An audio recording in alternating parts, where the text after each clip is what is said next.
Bueno, ahí entramos la gente. Nilda, ¿me traerías un vasito de agua, por favor? Gracias. Fría. Bienvenidos, ¿cómo están? Ahí se van sumando. Es un placer tenerlos en un evento nuevo de Fundación Libertad.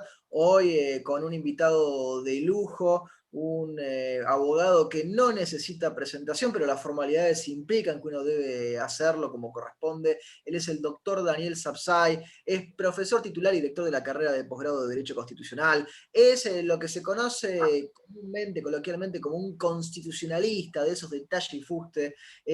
También presidente de la Asociación Argentina de Derecho Constitucional. Es una de las plumas y de las voces en el derecho que yo más admiro y más respeto. Siempre es un placer escucharlo, escuchar sus reflexiones. Uno se va con una idea, se va con más de una idea en general cuando tiene la oportunidad de compartir con él. Por eso es un lujo que lo tengamos hoy aquí con nosotros en este evento de Fundación Libertad. Agradecidos con ustedes que están del otro lado ya conectándose, sigue sumándose todavía más gente al Zoom.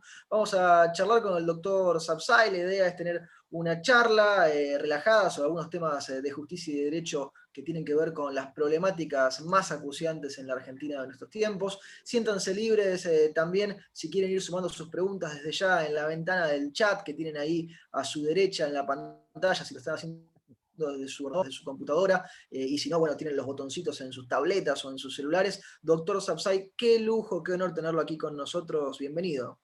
Bueno, un gusto estar con ustedes, Germán. Garrett. No sé por qué dije Germán. Bienvenidos a todos. Para mí es un placer estar nuevamente con la Fundación Libertad, que hace un trabajo tan importante para la consolidación institucional, para la defensa de los grandes valores de la democracia. Así que un gusto estar acá con ustedes. Placer es nuestro, doctor Sapsay. Decíamos, estamos en tiempos donde la justicia y los temas jurídicos están cada vez más en la mesa de preocupación y de debate de los argentinos, algo que uno entiende debería suceder siempre, pero también se ven acompañados de lo que es la cuestión política, la cuestión partidaria. ¿Usted cómo ve este año pandémico relacionado con la justicia, doctor Sapsay? Bueno, evidentemente hemos tenido un año sumamente complejo porque nos encontramos frente a una pandemia que suscitó la clara entronización de una suerte de poder hegemónico. No olvidemos que el presidente de la República ha gobernado por decreto hasta hoy, de una manera absolutamente inconstitucional y para colmo de males, durante mucho tiempo, con los otros dos poderes que se encontraban absolutamente haciendo la plancha, si me permiten lo poco jurídico de la expresión. Recordemos que la justicia, ya que hablamos de la justicia, en realidad la justicia federal, y de la mano de una decisión de la Corte Suprema de la Nación, cada vez que el presidente de la Nación dictó un decreto vinculado con la limitación, particularmente de la circulación, de la libertad de tránsito, la Corte Suprema inmediatamente, como renglón seguido, dictaba una acordada que adhería a las medidas tomadas por el Ejecutivo, sin que tuviese ninguna obligación de hacerlo, pero en una actitud que lucía como una suerte de, digamos, de sometimiento, como si tuviese que seguir a pie juntillas lo que el Poder Ejecutivo estaba determinando. No solamente no revisaba sus actos, sino que además se declaraba de feria. Declararse de feria implica la más mínima expresión del Poder Judicial. Ustedes saben que en realidad la feria judicial son 2 ferias judiciales anuales, el mes de enero y 15 días en febrero, la feria grande y la feria chica, durante las cuales el Poder Judicial actúa solamente a través de los denominados jueces de feria, que son muy pocos, y que solamente abren la feria, como se conoce en la jerga, ante situaciones de una gravedad tal que lleven a la necesidad de no poder esperar a que se levante la feria para que esas causas caigan dentro de los tribunales que naturalmente hubieran sido los competentes para tratarlas. Imagínense ustedes, ya de por sí es una situación que se discute muchísimo.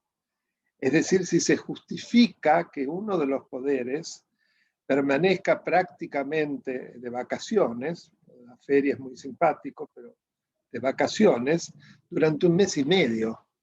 Ya eso da lugar a mucho, pero que con motivo de la pandemia haya declarado una feria que se continuó durante cerca de 6 meses, ya de por sí es sumamente preocupante.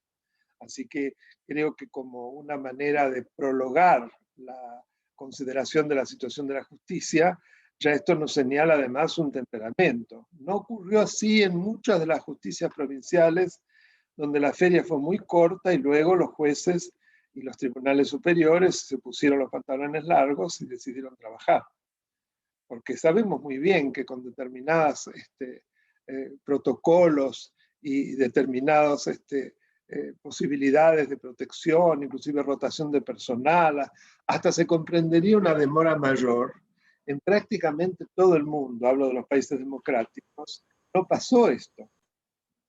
Además, me parece que inclusive fue como una especie de burla hacia quienes trabajan en los servicios de salud. No pudieron declararse de feria. Lejos de eso, se los consideraron esenciales a las fuerzas de seguridad, a las fuerzas policiales, a la cajera del supermercado y podríamos seguir. Entonces, que realmente los jueces se protegiesen tanto, bueno, habla de una actitud que me parece que pensaron más en ellos que en el interés general de la nación. Claro. Eso se vio a su vez acompañado de un poder legislativo también remolón, si se me permite el término socarrón. Obvio, obvio. Bien, el Poder Legislativo Nacional siguió una pauta similar. Y el tiempo que transcurrió hasta que decidió la virtualidad, porque digamos de paso que con lo que cuesta el Congreso de la Nación, es cierto, todo no se puede prever, pero no haber tenido algún sistema de virtualidad frente a una eventualidad, con el dinero con que cuentan, con lo que se les da, realmente ya es vergonzoso. Pero eso les sirvió, sabemos muy bien, como un muy buen pretexto para no sesionar durante meses también. Entonces, ¿qué pasa? Acá es muy importante tener en cuenta cuáles son las directivas de la Corte Interamericana de Derechos Humanos, cuya convención que la crea, nosotros somos parte, que a poco de comenzada la pandemia, hizo una declaración que son una serie de recomendaciones a los gobiernos parte, que el título ya de por sí es sumamente sugestivo, en la pandemia del COVID-19 en perspectiva de derechos humanos. Y resumiendo, y después pasamos a mayor diálogo con usted, que desde ya es mucho más ágil, pero me parece muy importante esto como una suerte de copete, resumiendo lo que dijo el máximo tribunal supranacional al que nosotros hemos adherido, es que en el marco de una pandemia es normal que, dada la emergencia, haya uno de los poderes que transitoriamente sume una cantidad de facultades que no le son propias. Ello así es fundamental que el Poder Legislativo se haya en pleno funcionamiento para controlar precisamente el ejercicio de facultades que le son propias al legislativo, como una manera, digamos, de guardar una proporcionalidad. Lo que el legislativo pierde en materia transitoria de ejercicio de facultades de legislar, debe recuperarlos en cantidad de facultades para controlar el modo como se ejercitan esas facultades por parte del Ejecutivo. Y el segundo punto es, y el Poder Judicial debe velar en todo momento para proteger a nuestras libertades fundamentales, en particular las libertades individuales, dice la Corte. Más claro, parece agua, ¿no? Esto implicaría para la Corte, por supuesto que mucho más largo. Yo resumo la esencia, el sentido de esa recomendación. Esto significa el tratamiento de una emergencia desde un gobierno en perspectiva de derechos humanos para la defensa del Estado.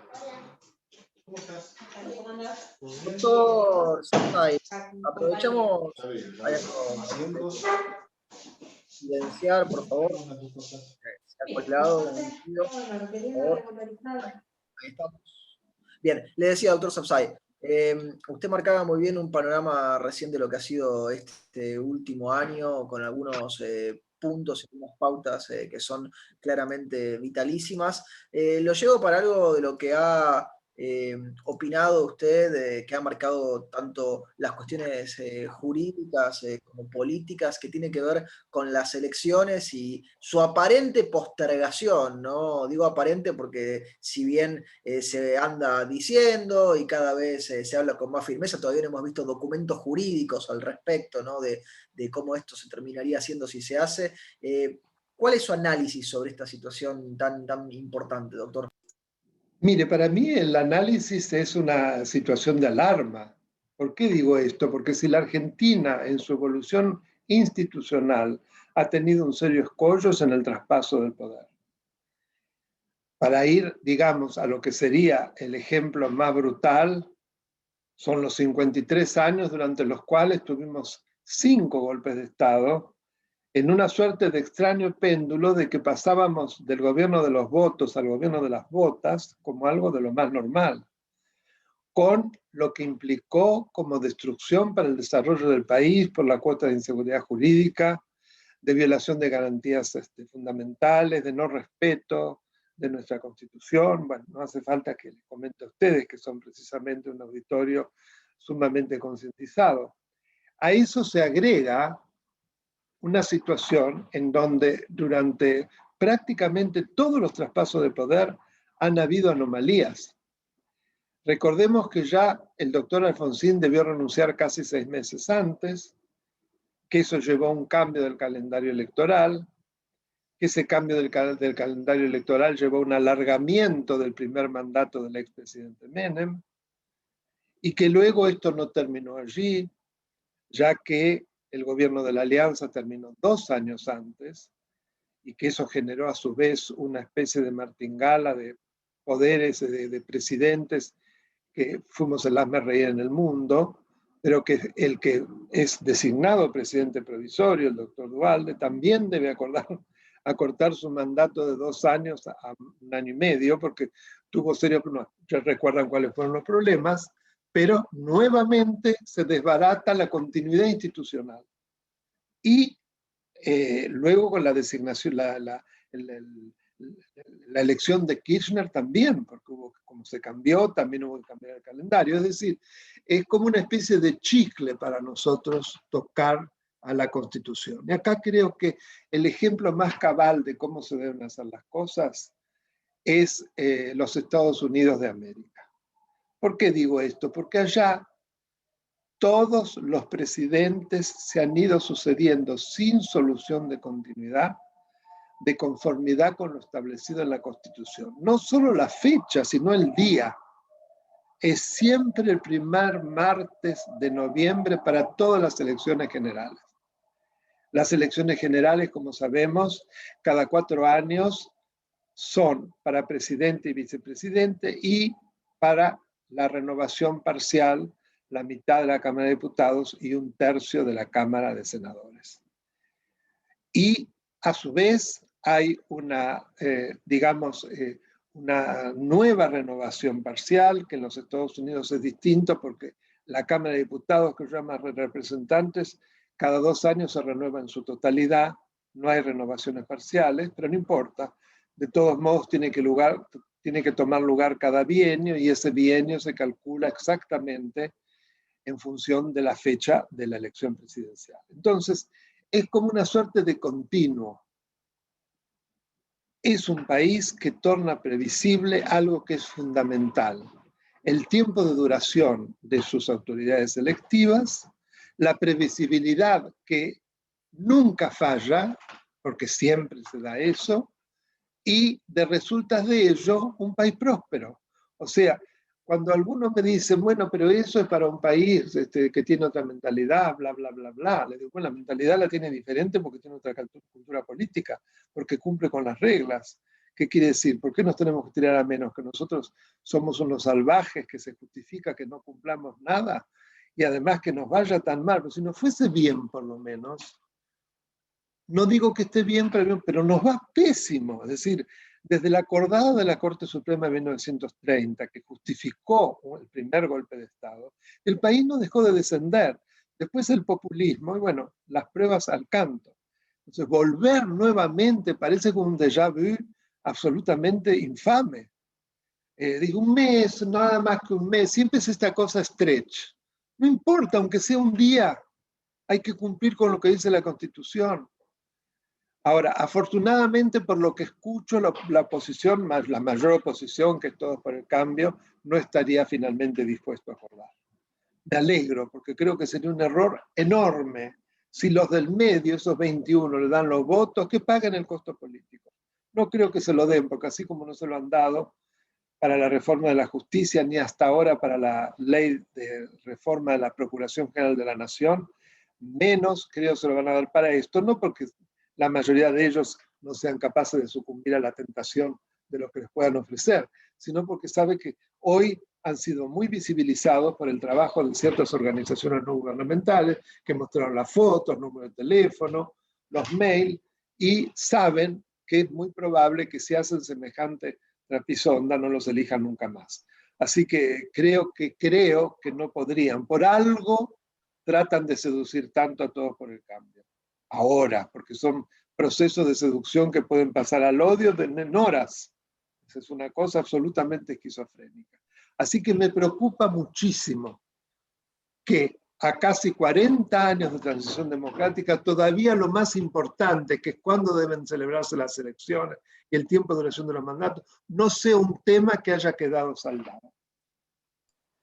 Es clarísimo, doctor Sausay, en lo que nos dice. Recién así usted menciona otro tema que seguramente nos ocupa y nos preocupa, y el que tiene que ver con la reforma de la justicia, que alguna vez otrora tuvo un eufemismo con el que se quiso convencer a la ciudadanía cuando se hablaba de la democratización de la justicia. Hemos tenido nombres para todo, ¿no? En este país. El relato lleva nombres muy rocambolescos, muy seductores. Cuidado con la seducción. Y le preguntamos, ¿no? Primero, por un lado, ¿la justicia necesita una reforma? Y segundo, ¿es esta la manera en la que se debe reformar si es que la necesita? Bien claro. Primero, la justicia sin lugar a dudas necesita una reforma, pero no hay congreso en el mundo que en un momento tan grave por la que atraviesa el mundo esté tratando una reforma de la justicia. O sea, creo que no es la oportunidad. Punto uno. Punto dos, de hacer una reforma tiene que ser todo lo contrario de lo que tuvo media sanción en el Senado. Creo que ya quedó estancado totalmente en diputados, afortunadamente. Porque, en primer lugar, ese pomposo nombre de reforma de la justicia no es reforma de la justicia, es reforma de la justicia federal penal, es la justicia que le interesa a los poderosos. Casos de corrupción, casos de contrabando, casos de narcotráfico, es decir, los delitos mayores son en los que entiende la justicia federal. Y realizada en un sentido absolutamente, yo le diría, para asegurarse el dominio de los jueces. Es decir, fue un jalón en lo que yo he dado en llamar un vasto plan de impunidad para asegurar la impunidad de la señora de Kirchner, de su familia y de sus adláteres. Desde el primer día y siguen ensayando distintas estrategias para ver cómo se logra no solo sobreseerla, sino que hay que pedirle perdón a esta señora y a su familia, imagínense, se inventó lo del lawfare, creo que después de la sentencia y los fundamentos excelentes de la sentencia de ayer en el caso Báez del Tribunal Federal Segundo, ya el lawfare creo que ni se van a animar a decirlo porque es grotesco, la del lawfare frente a ese fallo.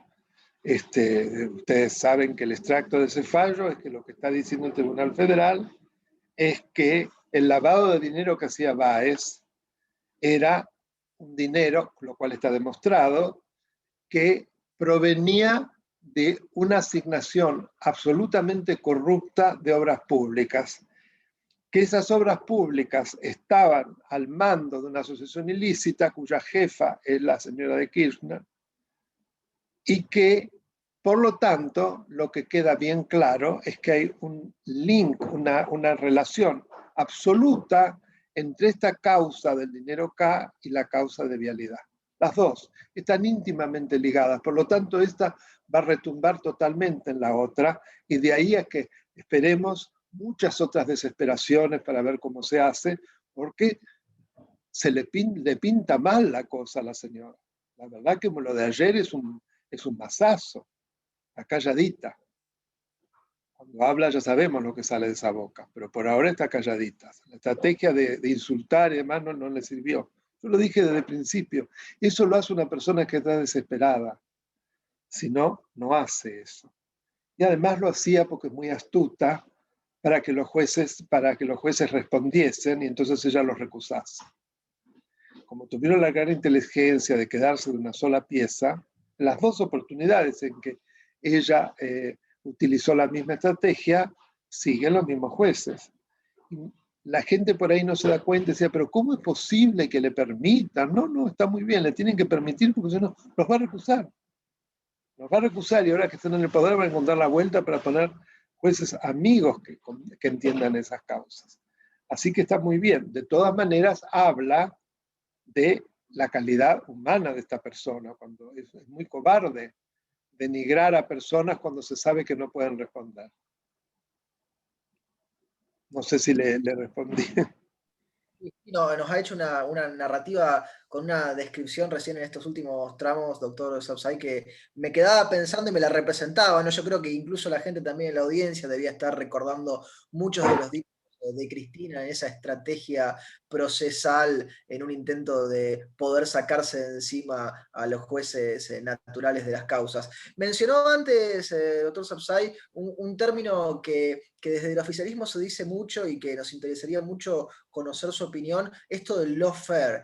¿Es algo que realmente se analice desde el mundo jurídico? ¿Le debemos prestar atención? ¿Es solamente una palabra más que han tomado del mundo anglosajón para el relato kirchnerista? ¿Qué es esto del lawfare, doctor Sapsay? No es ninguna categoría jurídica y está íntimamente vinculada con otra que es preso político, ¿no?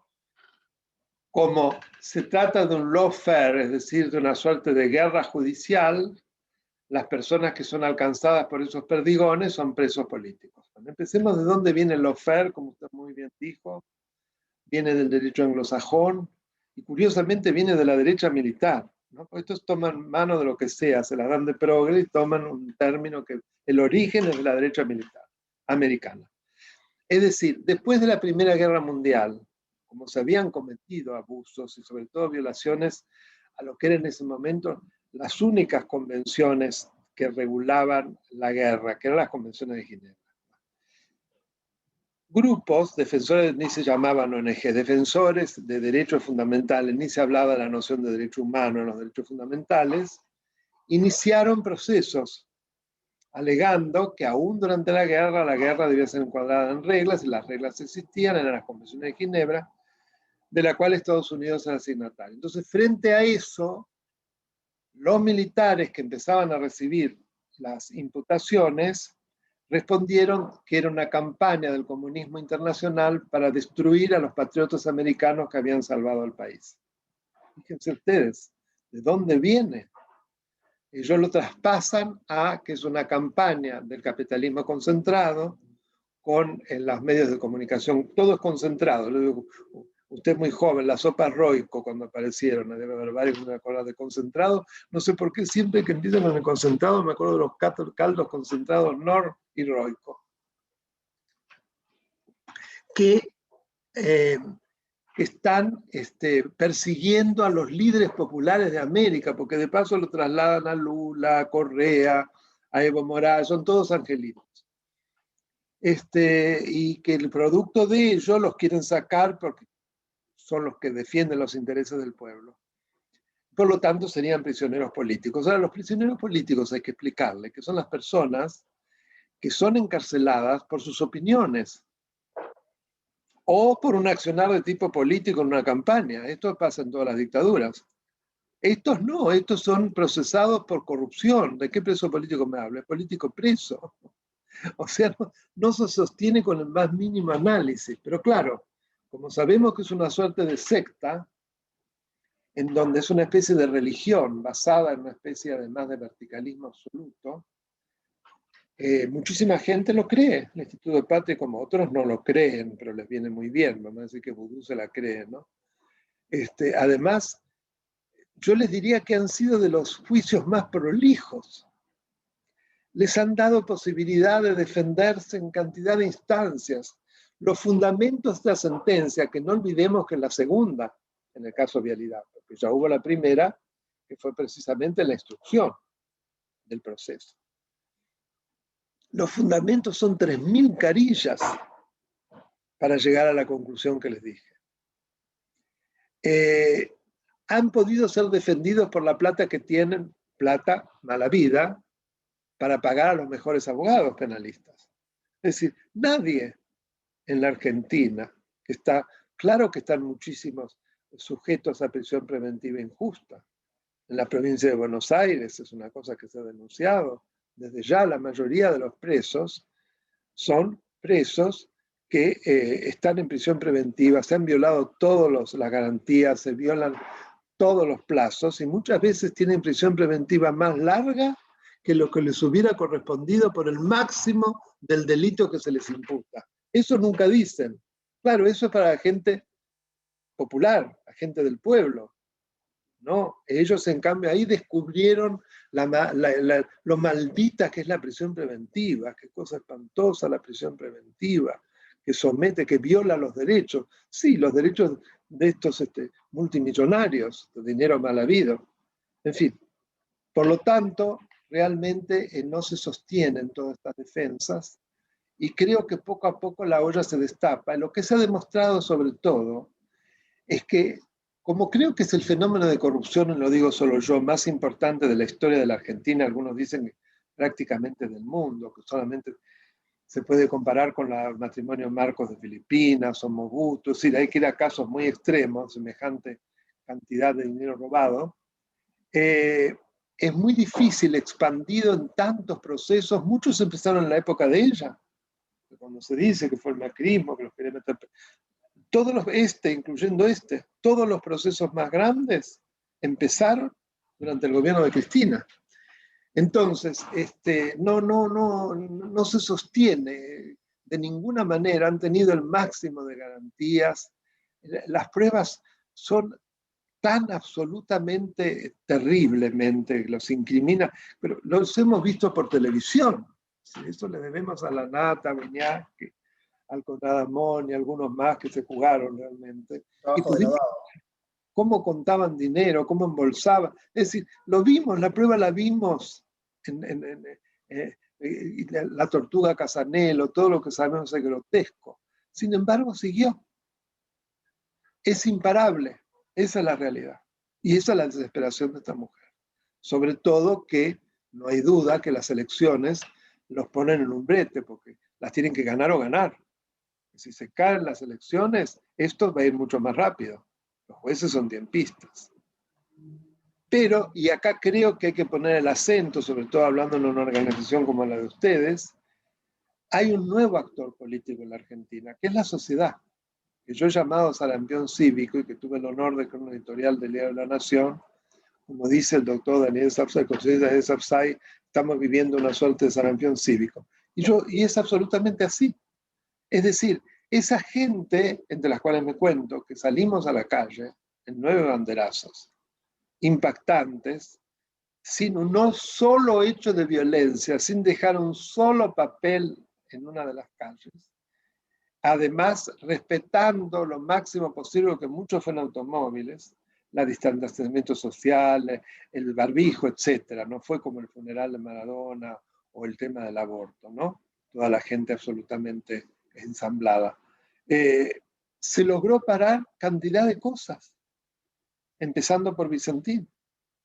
Y podríamos seguir. Muchísimo se paró.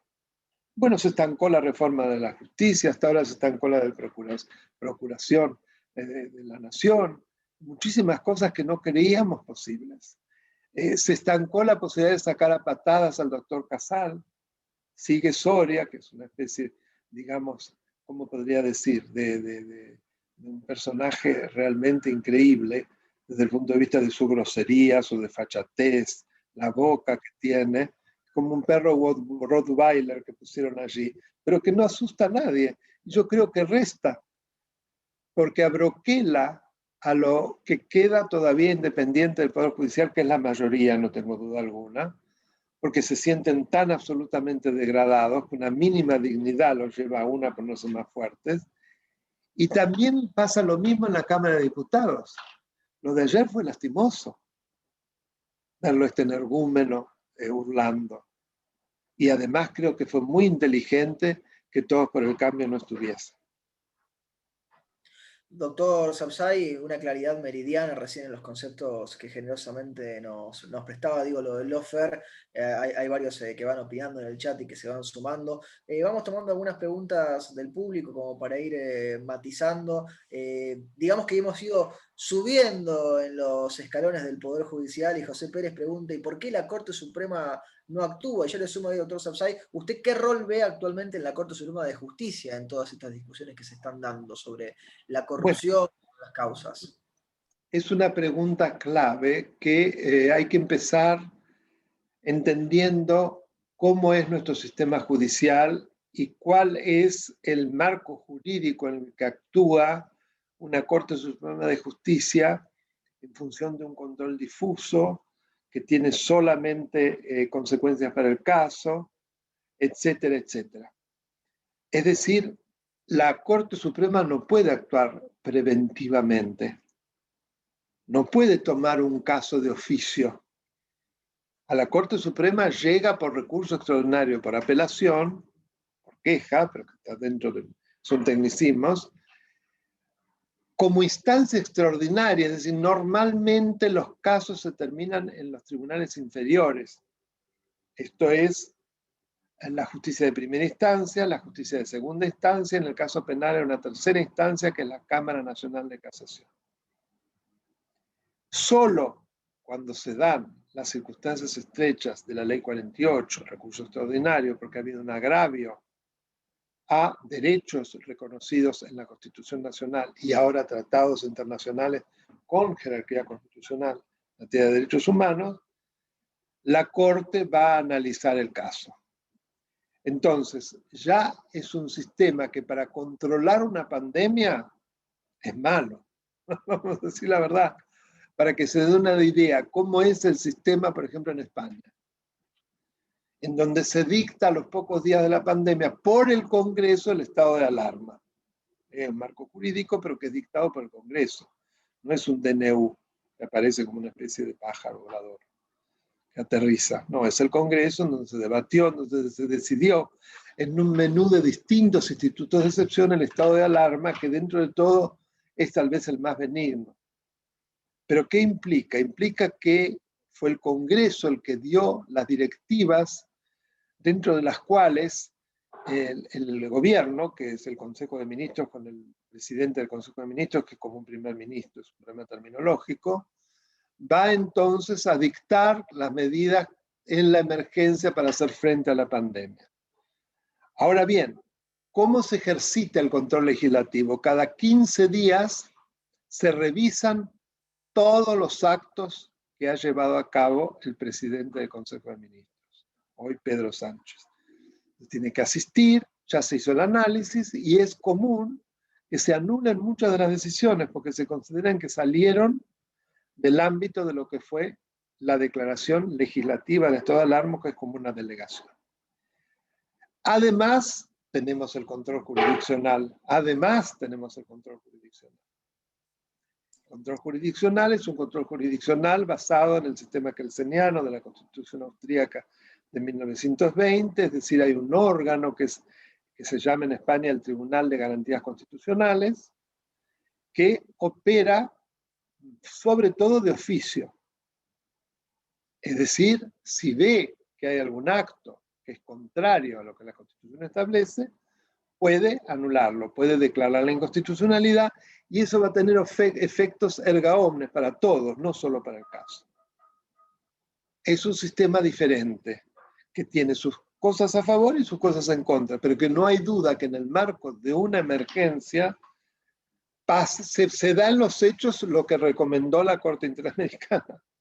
las Cortes, que así se llama el Parlamento español, que estuvieron sesionando, que dictaron, que eligieron cuál era el marco que debía regir, que ahí hay directivas y que cada 15 días revisaron todo lo que pasa. Esa directiva va haciendo el presidente del Consejo de Ministros, y además hay un control jurisdiccional que en todo momento puede anular aquellos actos que no se adecúen con la Constitución de la Nación y además los tratados internacionales, entre los cuales la Convención Europea de Derechos Humanos. Aprovechamos que lo tenemos, doctor Sauzay, porque ya nos vamos acercando a los minutos finales alocados, pero tenemos tantas preguntas, tantos mensajes, muchos de acompañamiento, de apoyo, de felicitación por sus dichos, muchos de acuerdo con todo lo que... Bueno, muchas gracias. Y también muchas preguntas distintas, ¿no? Porque hay algunos que están preocupados por el funcionamiento del Consejo de la Magistratura y las modificaciones que ha ido teniendo a lo largo del tiempo. Hay otros que están preocupados por ese sarampión cívico, cómo hacer para mantenerlo, para continuarlo, para que siga creciendo con esa analogía que usted tan claramente nos aportaba. Hay otros que se preguntan todavía por la vicepresidente y la investigación nunca profundizada sobre su título o no, sobre si se cometió algún delito. Sí, bueno, miren, yo ya a esta altura del partido estoy convencido que no lo tiene. Yo nunca dije que no era abogada, yo dije que quería que mostrase el título, el diploma. No lo hizo jamás. Además, ustedes saben que eso está resguardado en una caja fuerte del Banco de Provincia de Buenos Aires, el expediente de ella, que jamás, frente a sucesivos pedidos de acceso a la información, la Universidad de La Plata, que ustedes saben que está absolutamente copada por el kirchnerismo, accedió a dar los datos, nunca, como si se tratara de datos sensibles que solo puedan ser brindados con la anuencia del interesado, es decir, datos sensibles en estos casos es la pertenencia ideológica, la pertenencia religiosa, un sindicato, un partido, inclinación sexual, esos son datos sensibles. No si una persona pública tiene un título por el cual está cobrando todos los meses un 33% más. Porque además de la usurpación de títulos y honores, que sería el delito que uno comete cuando se hace pasar por algo que no es, si aparte cobra, hay una defraudación al Estado, porque si eso le da acceso, y además es muy probable que cuando empezó a cobrar tuvo que presentar el título. Entonces puede haber habido falsificación de instrumento público, o sea, un concurso de delitos. Ella lo único que proveyó en la causa que llevó el juez que ella tanto odiaba, bueno, que se murió pobre, bueno, saben a quién me refiero, Bonadío. Ahí se ventiló el tema. Ella presentó no el título, sino un analítico. Es decir, ustedes saben que es una copia de todas las materias que ella dio año por año. Bueno, el analítico está tan groseramente mal hecho, primero que no es lo mismo que el diploma, lo sabemos todos, que aparecen cosas muy curiosas, ¿no? Por ejemplo, las correlatividades entre las materias no eran respetadas, tenían una suerte bárbara, porque ella dio materias de cuarto año en primero y así. Yo no sé quién lo es burdo. Pero además de eso, lo más grotesco de todo es que aparece como que hubiese dado 4 materias durante el proceso militar, en donde desde octubre del 76 hasta abril del 77 estuvo cerrada la Universidad de La Plata. Sin embargo, a ella se ve que le tomaban, que aparecen 4 materias que se dieron durante ese periodo. Y así podríamos seguir. Es decir, no sostiene el menor análisis. Ahora, ¿por qué Bonadío la sobreseyó? Y yo tengo mi teoría. Tenía causas monstruosas. No se quiso meter en esa porque iban a decir que tenía una situación de alevosía contra ella y le iban a tratar con eso de recusarlo en las causas grandes. Estoy seguro que fue por eso. Y la sobreseyó, dio por cierto ese analítico nefasto. Ahora, yo estoy convencido, pero además conozco profesores que eran profesores titulares en ese momento. Había solo una materia, sobre todo en los últimos años, una sola cátedra por materia, no era una facultad muy grande, que aseguran que jamás le tomaron. Aseguran, entonces, no hay duda que no es abogado. Es otra cosa escandalosa. Eso, la jubilación, las 2 pensiones acumuladas, todo prohibido por la ley, en fin, es grotesco. Doctor La Sapsay, transgresión por la transgresión misma. Sí.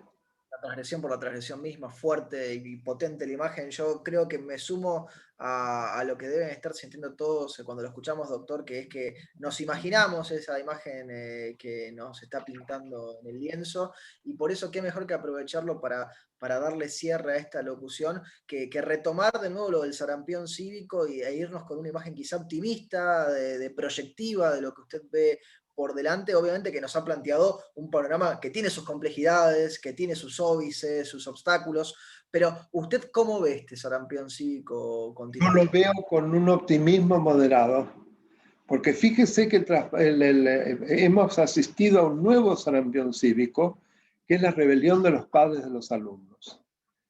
¿Cuándo hubiésemos imaginado que finalmente la voluntad de un nivel de gobierno autónomo iba a impedir que se le impusiera el cierre de los colegios, la presencialidad en los colegios? Jamás lo hubiéramos imaginado. Jamás hubiéramos imaginado que frente a las huelgas declaradas por esos sindicatos absolutamente politizados, que están en manos de personas que ni son docentes, iban a ser desoídos. Se calcula que alrededor del 95% de los docentes de la ciudad de Buenos Aires están asistiendo a las clases y abrieron casi la totalidad de los colegios públicos y privados. Esto es, yo creo que no tenemos total conciencia de lo importante que es esto. Además, la demostración de que las medidas que se habían tomado carecían de todo sustento técnico-científico. Es decir, carecían de la mínima proporcionalidad entre medio elegido y finalidad seguida, que es lo que se exige para restringir derechos fundamentales.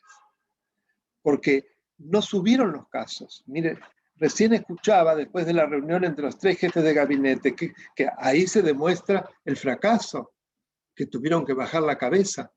Hablo de Fernández y de Kicillof, que a veces daba la impresión cuando hablaba de Fernández que lo citaba a Kicillof como si fuera el presidente Kicillof.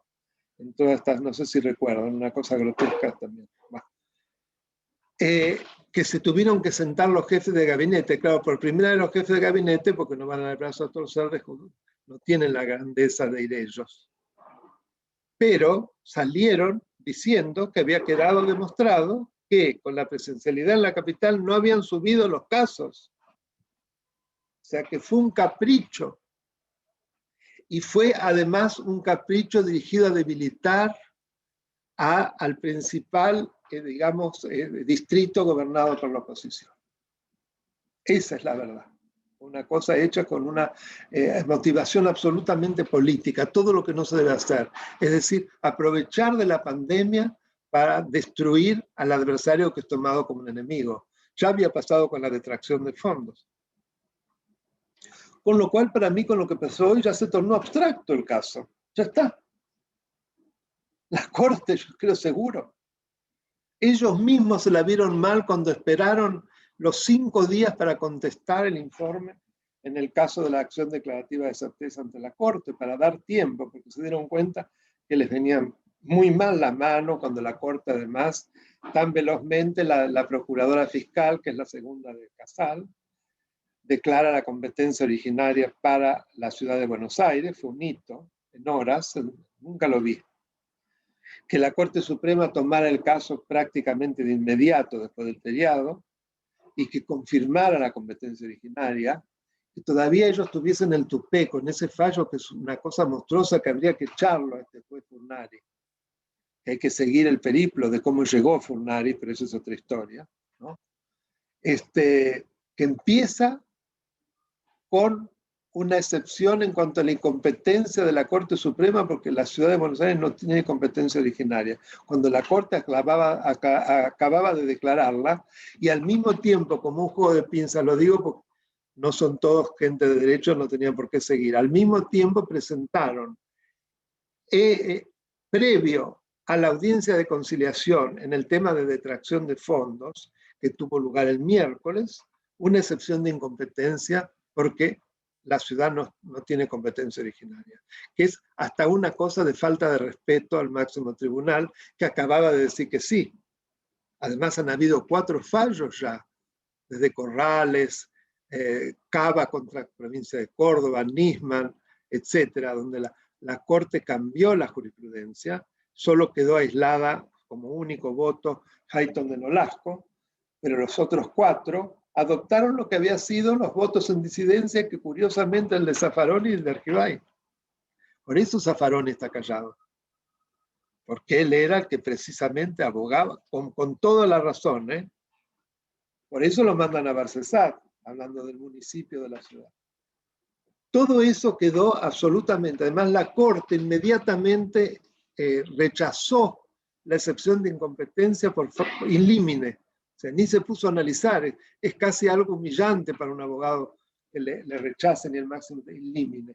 Bueno, todo esto es una victoria cívica, porque esto no hubiese ocurrido si no hubiera pasado lo que pasó en Ciudad de Buenos Aires y gran parte del conurbano, porque en el conurbano, colegios públicos y privados se tuvieron que tapar la boca cuando dijeron que eran los niños bien del Gran Buenos Aires, cuando se empezaron a mostrar que en Lanús, en San Martín, los colegios públicos, los padres humildes también abrazaban al colegio, en solidaridad con la ciudad de Buenos Aires. Entonces, ha sido importantísimo. Esto ya es una gran victoria. El verlos a los 3 reunidos muy civilizadamente y que los 3 aceptasen que había que poner medidas más severas, pero que la presencialidad no había demostrado un aumento de casos. Yo lo escuché hace un rato y me saltaban las lágrimas de emoción. Es el producto del sarampión cívico. Así que hay que seguir por ese lado. Nadie nos va a regalar nada. Y si solamente es por la voluntad de algunos jueces que son valientes, si no tienen el apoyo que les estamos dando nosotros, los echan. O no vimos cómo trataron de echar a Campagnoli, cómo trataron de echar al juez, el doctor Herrero, que si no hubiésemos salido tantos a la calle, ya estarían en sus casas.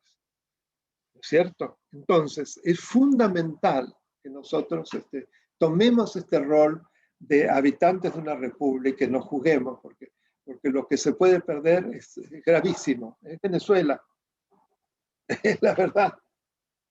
O logramos que esto dé marcha atrás, como pasó con esto, que es un paso brutal, o Venezuela, que es la ideología del Instituto Patria, que es una mezcla de fascismo y estalinismo mezclado, como es el chavismo, que es. No es ningún invento nuevo. Se manejan las juventudes como si fueran las juventudes hitlerianas y actúan con una venganza y una hazaña como hacía Stalin. Es eso, ¿qué es el chavismo? Vamos a ver que es una gran creación. Ninguna gran creación. Es lo más reaccionario que hay, es volver a lo peor de la barbarie humana, de la banalidad del mal de Hannah Arendt. Eso habría que hacerles leer para que vean. Pero bueno, me extiendo. Doctor Sapsay, vamos cerrando, llegan muchos mensajes de agradecimiento, leemos algunos. Andrés Rojo, gracias por sus conceptos y aclaraciones, doctor, por favor siga dedicándole tiempo a los medios, fundamental para normalizar la democracia. Martín Sáenz, que dice gracias a todos por esta invitación y por la respuesta, a contagiarnos de más sarampión cívico. Mirta Álvarez, que dice brillante exposición, gracias a los organizadores por este evento. Mónica Marguerite, que dice orgullosa como argentina de tener juristas del nivel del doctor Sapsay. Cristian López, buenísimo el evento, un placer de haber podido escucharlos. Luego seguimos teniendo Patricia Estrada, más tranquila de que tengamos a alguien como usted, profesor, gracias. Tenemos a José Pérez, gracias, doctor Daniel Sapsay, un lujo su charla. Gustavo Guglielmetti, como siempre brillante, claro y profundo en sus conceptos, doctor Sapsay. Y digo, seguimos y siguen entrando y es imposible darlos a todos. Es muy conmovedor, yo les agradezco muchísimo, es un mimo total que me hace mucho bien y jamás pensé en no seguir haciendo lo que hago a pesar de todos los riesgos que eso tiene. Y yo sufrí por haberlo hecho en el pasado, pero bueno, vale la pena. Vale la pena y yo le digo que yo lo hago pensando fundamentalmente en un país mejor para las futuras generaciones. Y pongo la vista fundamentalmente en mis 4 nietos. Quiero para ellos otro país y que no se vayan a otro lado. Tengo la suerte que mis 2 hijos, por suerte, están acá y piensan bien. Así que, doctor Sapsay, yo agradecerle en nombre de Fundación Libertad, obviamente agradecerle en nombre de todos los que están conectados, que algunos están haciendo ahí el aplauso desde sus casas o desde sus trabajos o de donde sea que nos estén viendo. Agradecidos por el tiempo que nos ha prestado hoy, doctor, y por la generosidad que tiene siempre con sus reflexiones y con sus palabras. Hasta la próxima vez que podamos Con verle mucho nosotros. gusto. A veces soy un poco difícil porque estoy con muchas cosas, pero les agradezco. Fue un placer estar con ustedes y los felicito por la labor que llevan a cabo. Buenas tardes. Buenas tardes, damos por finalizado el evento de hoy de Fundación Libertad con el doctor Daniel Sapsay. Ya saben, ustedes nos encuentran en nuestras redes con los otros eventos que seguimos teniendo en los próximos días. Que tengan un excelente martes y una excelente semana, así que hasta luego para todos.